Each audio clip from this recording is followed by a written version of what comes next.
Hi, I'm Andrew. And I'm Sam. And we're Envy Board Gaming. And today we're going to be taking a look at a game from Button Shy Games called Death Valley, designed by Kevin Ellenberg, published by Button Shy Games. We're going to do a playthrough of the game to kind of show you how it works and how it plays and see if it's the right fit for you. And then we're going to come back and give you our final thoughts. All right, so we're going to go ahead and jump right into the playthrough of Death Valley. Andrew will be on this side, Samantha will be opposite of me for the playthrough. And this is a pretty simple, straight setup. So what we're going to do is going to be, we are traveling through Death Valley and we are scrapbooking and documenting our journey through Death Valley and the hazards and animals that we see. And what we're going to be doing is there will be, I'll go ahead and set it up completely. So we have over here, this represents the desert, and we have our decks here. Okay, so on your turn, players are going to do one of two things. They are either going to take the face-up card, that is the desert, and they will add it to their journey. So Samantha's journey will be here, mine will be here. Or they can take the top card from the deck, okay? So when they do that, they'll add it here. Now this deck is composed of 4 suits. So we have like little mountains, animals, water, and the sun, right? And these numbers indicate how many cards of that suit there are in the deck. If you have 3 of the same symbol in your journey and in your scrapbook, so combined, if you have 3 or more, well, you won't have more, 3, then you will bust, where you will lose the card that you just gained, and all the other cards of your journey will be shuffled back into the deck. Okay, so that'll be your travel, if you want to take that action. Or you can rest, where you will take a card from your journey and move it down into your scrapbook, and you will be able to hide any of the other cards that were in your journey under them. Some cards will score points for that kind of thing. And then you'll also be able to decide if you want to shuffle any of these journey cards back into the deck. Okay? So hopefully that gives you a little bit of an idea. If not, we're about to play it and you'll see how it works in action. Okay? So Samantha, would you like to go first? Or you want me to go first? I'll go first. All right, go ahead. What you gonna do? Right. I'm going to take one from the deck. All right. So Samantha will have her journey here, right across from mine. So hers is a animal symbol. So hers is plus 3 points if it is adjacent to an animal. So she'll want another one. And there's only 3 of these in the whole deck. I'm going to go ahead and I am going to take off the top as well. So mine is a water, and when I bust, I can choose a card in my journey adjacent to this one, and I do not shuffle the chosen card back into the deck. Okay, so that will be me. Okay. And the game will end when we get down to 1 card in the desert, which will refill if anybody does take it. One from the deck again. Okay, up to a sun. Okay, so Samantha has a potential... After you rest, you may swap the face-up desert card with a card in your journey. Oh, there you go. All right. I'm going to go ahead and I think I'm going to take the Eureka Dunes. And since I did that, no bust, 1 sun, 1 water. So then the desert refills. Okay, we're getting lots of suns here. Yep. Let's see. Taking another one. Okay. This one is as your action. You may look at the top card and add it face up to either player's journey. Oh, nice. Okay. All right, I'm going to take off the top as well. Ooh, I got 1, which is 4 points for every 2 that are hidden underneath this card. Okay, so that kind of incentivizes me to scrapbook that. All right, so I'm going to do this as my action. So I'm going to look at the top card. And I can either keep it or give it to you. Keep it or give it to me in our journey. You know what? I'm going to keep this. That's super solid. So Plus 2 points for each mountain adjacent to this card. So why would I not? There you go. All right. All right. So now you have 2 animal symbols. All right. Yeah. All right. I'm going to go ahead and draw because I can't bust, but now I have a mountain. Okay. So I get 5 stars. So if it stays in my journey, those all count as points. So stars in your journey will count as points. Whoever has the highest points at the end is going to win. But I get -2 for every sun in my journey. So something to think about. And now I have 2 mountain symbols. So back to Samantha. And there's 5 of these. So interesting. Desert rest. Resting. Oh, Samantha's gonna rest. So I'm going to move this down here to the scrapbook, and then I'm going to, do I want to tuck? Or hide, I guess. I always think of tucking. If not, they all just slide down.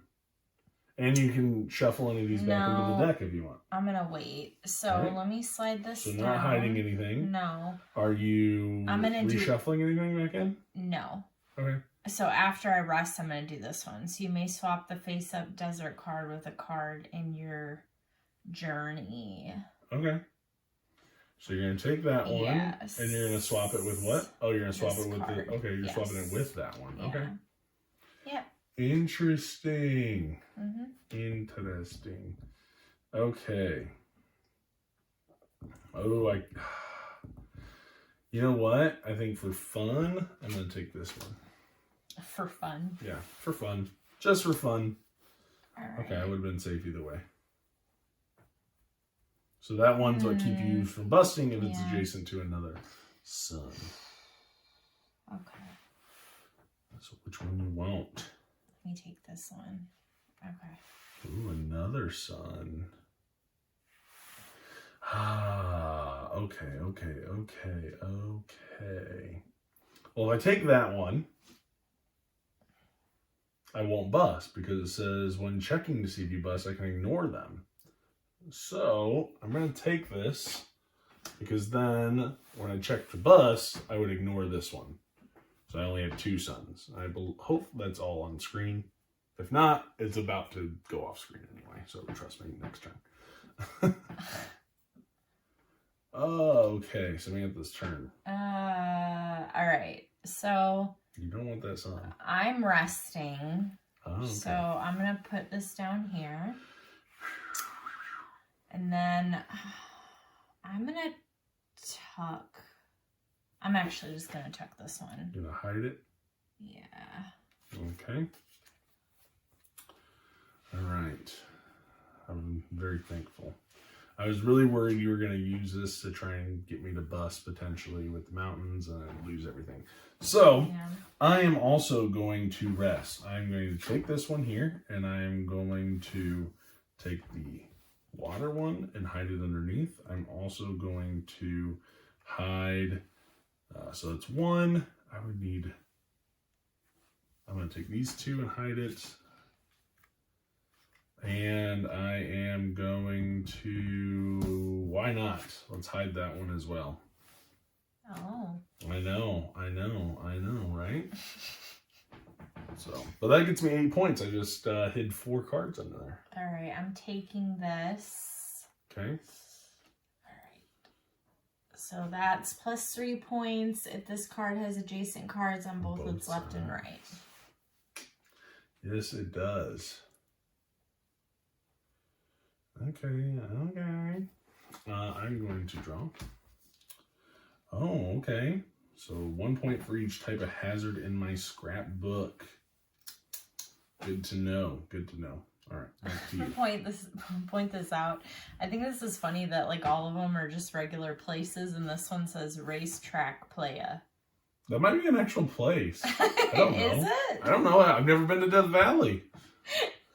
Can somebody tell us? Because I just think that's funny. We'll Google it later. Okay. That just distracted me for a minute. All right. I need... Oh, okay.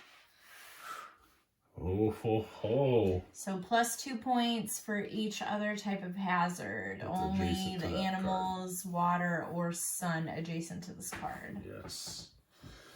All right. Well, I cannot bust as of right now, so I'm going to take this. Okay. Interesting. Interesting. All right. Your turn. Okay. Man. Getting nervous? Yeah. You're definitely towing that line. Ooh, how many mountains are there total? 5. So It 1, has it on 2, there. 3, 4. But you don't know how many I tucked. Oh, I didn't know. Crap. I know, but I'm not telling you.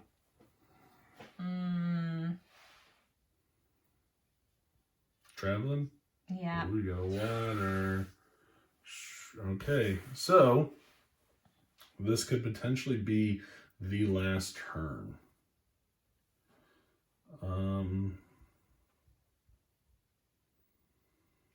I like what I have here, but I feel like those are only 1 point. It's not going to be anything crazy. I know what this is, and I'm not taking it because I'm pretty sure it's a mountain. So, yeah. Which if I rest, then that's a problem. But these ones give me points regardless.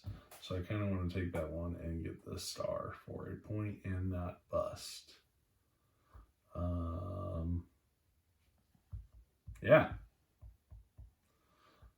Yeah, I'm just going to take it because I don't think resting is good. So then this card would become active. Oh, it was your pet one. Did I tuck that many?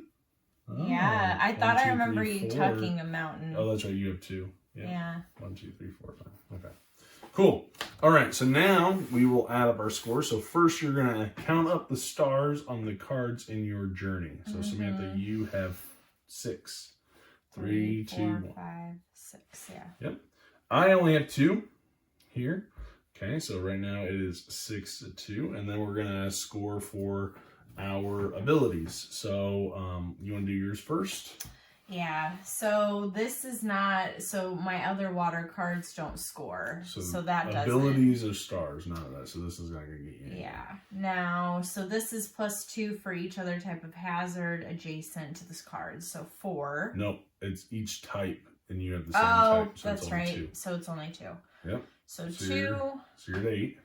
And then that's nothing, This is 1 for every 2 2 stars. So you have 4, 6. So that's an extra 3 points. So you're up to 11. And then 2 points for each. Nope, no mountain. Right here. Oh, that is considered adjacent. Yep. Okay. So that's 13. And then 3 points. So you're up to 16. So 16 yeah. points for Samantha. Oof. Oof. I don't know if I have enough. I have 3 here. 1, 2, 3. I get 1 point for each hidden card in my scrapbook. I have 4. So that means I get 4 points. So I'm up to 7. 1 point for each type of hazard. So 8. 1 point for each visible card. So 9. And then this one I don't have to worry about. And this is 4 points for every 2. So that's another 8. So that's 17. Really? 17-16. Good Come game. on. Very close. If we had tied, it would have been based on who had the least amount of busts, which we would have tied again. And then if we'd still tied, we would have shared the victory. But 17-16, not a bad game. All right. So that's how you're going to play. Hopefully that teaches you about the game. Very interesting choices. But hey, instead of talking about it here, let's go ahead and give our final thoughts. Okay, and we're back. That was a good game. It was really close. I'm a little salty that he beat me by 1 point, but I'll take Unless it. if somebody figures out my math was wrong, who knows? I'm pretty sure it was right. Check his math, because, I didn't check it. Luckily, it's a pretty short game. Typically plays in about 15 minutes. Yeah. Yeah, so another Button Shy game that we're taking a look at. This has been kind of our bread and butter lately. They're just super easy to get to the table, obviously. And yeah, I will just jump right in. Let's jump right in with positives. What are your positives for the game? Well, I like that. I like the art on it. I think the art on the cards is really cool. Mm-hmm. I think that it's a cool idea. I mean, we like to travel, and I think it kind of reminds me of, I don't know, like parks, you know, like having the different locations and stuff like that. So I think that was cool. I'm going to laugh if that racetrack playa is a real place and you're there mocking it. I was reading. That's so ridiculous. I think it's the Stones. Is it? Where's it at? But yeah, the art is, I agree. I think the art is really, really well done. I just like the way it all looks. The Sailing Stones. Yeah, and I love that it has, you know, some actual information on the place. You know, if people look at the cards, they realize this is real. You know? I just thought those scorpions, those are real. Okay, so I thought it was just being gangsta, like racetrack playa. I don't know. I've never been there, obviously. No, obviously not. All right, so you like the art. What else? Like the art. I like that the whole like traveling, like you're taking like pictures essentially and putting it in like a scrapbook. I think that's cool. Mm-hmm. I like the whole idea of it. It's like, you know, risk taking, but I like that in this game. I mean, if you bust, you keep going. It does suck if you bust, but like it's not awful. You could still play. I mean, it is awful, I guess, if you bust and it's at the end of the game, but you can still build it back up. You lose all of your journey cards. It's possible. It makes me very anxious. Yeah. So, and of course, I like that you can play it quickly. It's, you know, but that's all button shy games, like I say every time, but that's a positive for this game. Yeah. Yeah, it is really quick. So, I mean, if you do have a bad play because you pushed your luck and you busted, I mean, that's, you know, you could easily, well, game's over, start and play again. Yeah. It is like, I guess the push your luck isn't too bad because you know how many cards are out there and it tells you how many of each suit are on there, which is nice. Yeah. And so you can have some sort of knowledge, but then again, if somebody has tuck cards and you're like, oh, wait, what did you put down there? How many are left kind of thing. Yeah. You know, so you got to have a little bit of be observant of what the other player is doing. I agree. The art is beautiful. I like the iconography. I think it's very straightforward. I think it's cool that there's some of those cards in there that break the rules a little bit. Like, oh, I can only travel or rest. Or I can look at this card and either give it to you or me. And that could get a little take that, like, because you'd be like, oh, well, you react to those symbols, boom, you bust. Yeah. And so there could be a little bit of meanness, but I mean, that's one card out of all of them. Yeah. And I was a little worried you were going to do that to me during the playthrough. I was a little anxious, but we'll see. It didn't go down that way. It is cool that you can rest, and I think that's a positive too, is that you can rest and then you can hide cards. So it's like if you're close to busting, you can do that and prevent yourself from doing that. And that's a unique thing, I think, here, because usually you're just thinking, when I remember when our first few playthroughs of it, I was like, man, it seems weird because it goes against my instincts of, okay, like, why would I, when I take my rest, do I really want to tuck? Or hide these cards. Maybe the one that gives me an extra 4 points for every 2. But, you know, why would I want to shuffle these back in? Well, maybe now they're not adjacent to the things that they need to be adjacent to, and you know, that kind of stuff. So there are definitely, I was like, oh, why would I want to get rid of cards? Because these might score, or, you know, oh, I got to rest and I need to tuck because if I don't, I'm going to bust. So I don't want to have this third mountain out there. You know, I don't want to have 2 mountains down in my scrapbook because if I draw a third one, I bust again. You know, so there's a lot of that kind of calculating what you're going to do and how many symbols are left. And I like that, you know, there's viable strategies. Try to go for the big star cards for your journey to get a bunch of points, or try to do a bunch of hiding cards underneath in your scrapbook because, you know, like, well, at least they're never going to disappear. And then, you know, just kind of trying to play off those adjacencies. And a lot of times you can play off the adjacencies by doing the scrapbook. Like, oh, I can slide this down, and now look, it's adjacent to this one, and it counts. It's another hazard or whatever. That's plus 2 points, whatever it is. I think there's, for an 18-card game where you are I think it feels very different from a lot of little card games that we've played. And it brings a lot of freshness to it and still meaty decisions, you know? So in a tight package. Right. So yeah. So those are my positives. Did you have anything else? I don't know if I jumped in or if you were done, but Yeah, that's pretty much it. okay. How about negatives? Any negatives that you have for the game? Not that I can think of. I mean, I like the game. Right. The only thing that I think I was a little bit confused about was in the rule book. It was like, put in your rightmost column thing. And I was like, well, we said across. So, like, are we doing opposite or you do it on the same side? I don't know. I don't think it matters because adjacency doesn't count towards your opponent. Yeah. So long as you know, like, oh, you know, I can't move the cards around. I just put the rightmost, you know, I follow the line and write down, right? And that way it doesn't mess with the adjacency stuff or anything like that. That was the only thing that I had to look up rules wise is like the adjacency to your opponent, because it almost gives you that feel in the rule book, like, oh, I have my journey here and yours is right in front of mine. Yeah. So do I count that? But it doesn't actually. You don't count your opponent for adjacency, because I'd love to score points off of your cards. Oh yeah, I bet. That'd be awesome. Yeah. That'd be great. And then I got to think about how that works. But yeah, so I had to look up that just to clarify that one rule. But other than that, it was pretty straightforward, easy teach. Obviously, easy set down. You take it out, shuffle it up, done, ready to go. Yeah.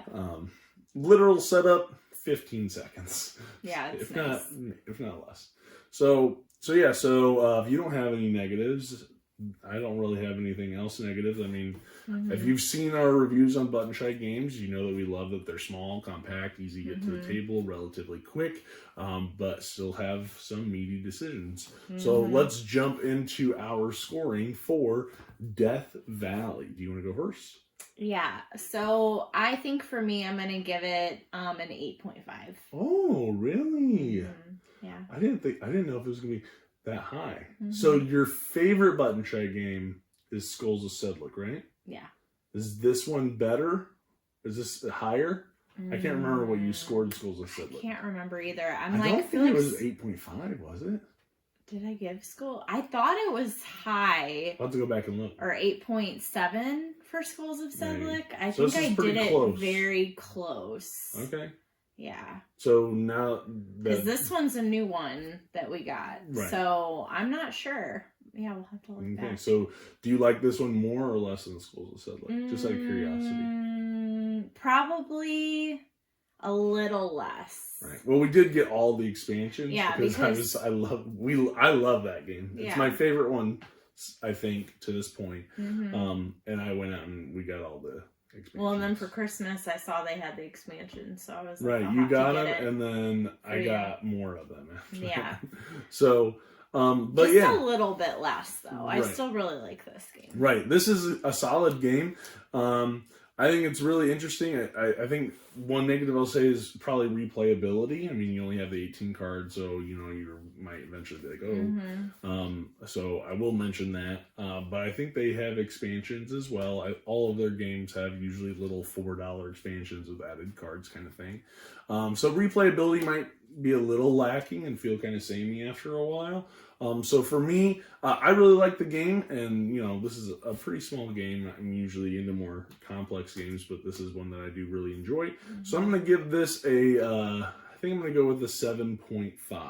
7.5, which is not bad. This is really good. Honestly, like for what you're getting, I think there's a decent amount of game. It's just, you know, after I've played it 10 times, I don't know if there's any more for me to explore there. Yeah, unless you get the expansion. But it's nice, and it does play 1 to 2 players, so you're kind of limited on how many you can play with, but we play mostly 2 anyway, so that's fine. But very solid game, really good. I definitely recommend checking it out, especially if you play a lot of 2-player games and you like card games. This is one I would say is definitely worth picking up. So go check it out on their website and get yourself a copy. So they're very affordable too. Yes, very, very, very, and very quick with shipping. I'll say that too. So, with that being said, those are our scores. Let us know what you think of Death Valley, or what is your favorite Button Shy game. Tell us down in the comments. Please like, comment, subscribe, and click the little bell icon so you get a notification every single time we post a video. And we'll see you guys on the next one. Keep scrapbooking. Bye.